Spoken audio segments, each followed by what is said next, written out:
Assalamualaikum warahmatullahi wabarakatuh. Kepada yang terhormat Bapak Dr. Muhammad Irfan SHI MSy, selaku dosen pengampu mata kuliah Ulumul Hadis, izin memperkenalkan diri. Nama saya Afia Amalia Kirani Sururi dengan NPM 242102065. Di sini saya akan menjelaskan tugas mata kuliah Ulumul Hadis yang berjudul Metode dalam Penerimaan dan Penyampaian Hadis. Jadi, hadis adalah pedoman hidup umat Islam setelah adanya Al-Quran. Hadis itu juga merupakan segala sesuatu yang tidak disebutkan atau dijelaskan di dalam Al-Quran, baik dari segi ketentuan hukumnya, cara mengamalkannya, dan petunjuk dalilnya. Maka semua itu dijelaskan di dalam hadis. Jadi, intinya hadis itu adalah penjelas dari Al-Quran. Al-Quran dan hadis adalah dua hal yang tidak dapat dipisahkan. Oleh karena itu, dapat dipahami betapa pentingnya hadis sebagai petunjuk untuk kehidupan bagi umat muslim. Jadi di sini saya akan menjelaskan yang pertama itu apa pengertian, penyampaian dan penerimaan hadis, terus apa saja syarat-syarat dalam penyampaian dan penerimaan hadis, dan bagaimana metode penyampaian dan penerimaan hadis. Jadi untuk yang pertama itu ada pengertian, penyampaian, dan penerimaan hadis. Menurut para ulama, hadis memberikan istilah penerimaan hadis dengan istilah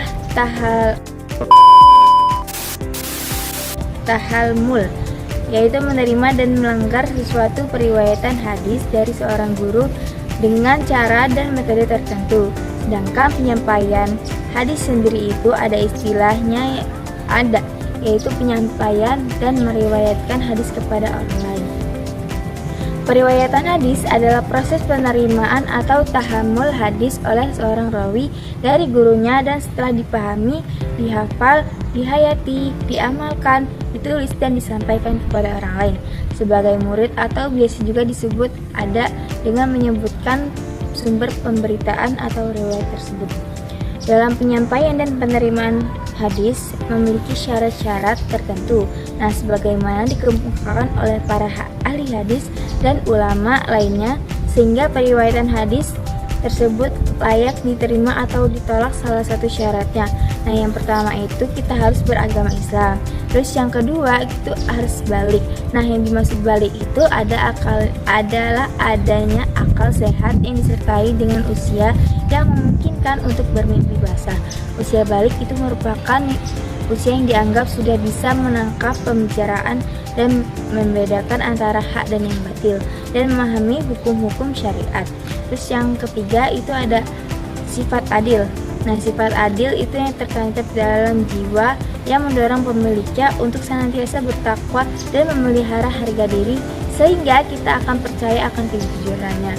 Yang keempat itu ada dobit, yaitu keterjagaannya seorang perawi ketika ia menerima hadis dan memahaminya, dan ketika mendengarnya serta menghafalkannya sejak ia menerima sampai menyampaikannya kepada orang lain.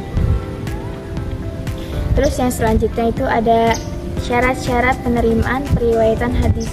Nah, jumhur ulama berpendapat bahwa penerimaan periwayatan suatu hadis oleh anak yang belum sampai umur dianggap sah bila periwayatan hadis tersebut disampaikan kepada orang lain.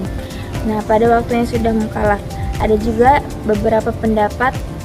juga beberapa perbedaan tentang syarat-syarat layak atau tidaknya seorang bertahammul hadis itu sebagai berikut. Nah, yang pertama itu ada Al-Qadhiyat, itu menetapkan bahwa batas minimal usia anak diperbolehkannya bertahammul itu paling tidak saat berusia 5 tahun, karena pada masa usia anak ini sudah mampu menghafal dan mengingat apa yang ia dengar. Terus yang kedua itu ada Abu Abdullah Al-Jubai, mengatakan bahwa sebaiknya anak diperbolehkan bertahammul dan menulis hadis itu pada usia 10 tahun, karena pada usia ini akal mereka sudah dianggap sempurna dan telah mempunyai kemampuan untuk menghafal dan mengingat. Hafalannya yang ketiga itu ada Yahya bin Ma'in, yang menerapkan di usia 15 tahun. Yang berdasarkan pada hadis Ibnu Umar yang berbunyi, saya dihadapkan kepada Rasulullah SAW pada waktu perang Uhud, dan di saat itu saya itu berusia baru berusia 14 tahun. Beliau tidak mempertahankan aku. Kemudian aku dihadapkan kepada Nabi Muhammad SAW pada waktu perang Khandaq. Nah, saat itu umur beliau 15 tahun dan beliau mempertahankan aku. Terus yang keempat itu ada ulama Syam. Ia memandang usia yang ideal itu untuk bertahamul dan meriwayatkan hadis itu setelah usianya 30 tahun. Nah, sedangkan ulama Kufah itu berpendapat minimal usianya itu 20 tahun. Terus ada juga mengenai penerimaan hadis bagi orang kafir dan orang fasik. Nah, jumhur ulama hadis itu menganggap sah asalkan hadis tersebut diriwayatkan kepada orang lain pada saat mereka telah masuk Islam dan bertaubat dengan alasan mereka yang mereka kemukakan itu adalah banyaknya kejadian yang mereka saksikan dan banyaknya sahabat yang mendengar sabda Nabi Muhammad SAW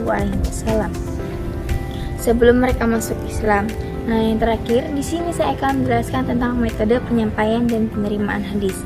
Untuk metode yang pertama itu ada as-sima' min lafzi asy-syaikh. Yang dimaksud dengan metode itu adalah seorang murid mendengar langsung dari gurunya, baik ditekankan atau pemberian informasi hadis berdasarkan Al-Quran sang guru ataupun catatan sang guru. Terus yang kedua itu al-qiraah al-asy-syaikh. Metode itu disebut juga dengan al-ra'du, yakni seorang murid atau perawi yang membacakan hadis kepada gurunya dari yang ia hafal ataupun dari catatan yang ada di hadapannya. Yang ketiga itu ada al-ijazah. Al-ijazah adalah salah satu bentuk penerimaan hadis dengan cara pemberian izin untuk meriwayatkan hadis dari seorang guru kepada muridnya atau orang lain dari ucapan ataupun catatan yang ataupun catatan. Yang keempat itu ada al-munawarah. Itu seseorang guru yang memberikan sebuah kitab atau hadis secara tertulis agar diriwayatkan dengan mengambil darinya. Nah, yang kelima itu ada alkitab. Nah, dimaksud dari alkitabah itu di sini adalah seorang guru dengan catatan kepada muridnya atau salinan yang sudah ia koreksi untuk diriwayatkannya. Nah, yang keenam itu ada al-islam.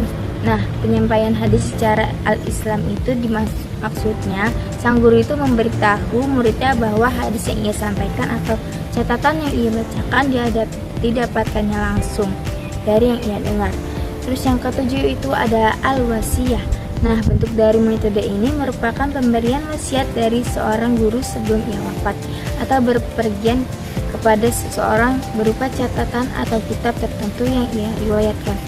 Nah, yang terakhir atau yang ke-8 itu ada al-wijadah. Maksudnya adalah ketika seorang murid itu menemukan hadis-hadis tulisan gurunya dan ia mengenali tulisan itu, sedangkan ia tidak pernah mendapatkan hadis-hadis tersebut dengan cara as-sima' ataupun al-ijazah. Jadi kesimpulan yang kita dapat dari materi ini adalah hadis merupakan sumber hukum Islam yang kedua setelah Al-Quran, dan cara-cara penyampaian hadis yaitu ada Islam, balik, dan berlaku adil dan mufid. Nah, sedangkan cara penerimaan hadis itu tidak ada ketentuan yang khusus, itu hanya melihat dari umur sang penerima hadis.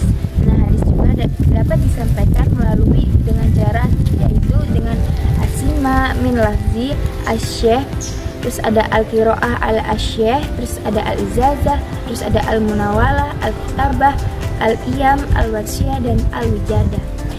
Mungkin cukup sekian yang bisa saya sampaikan, kurang lebihnya saya mohon maaf. I think enough. Thank you for a nice attention. Wassalamualaikum warahmatullahi wabarakatuh.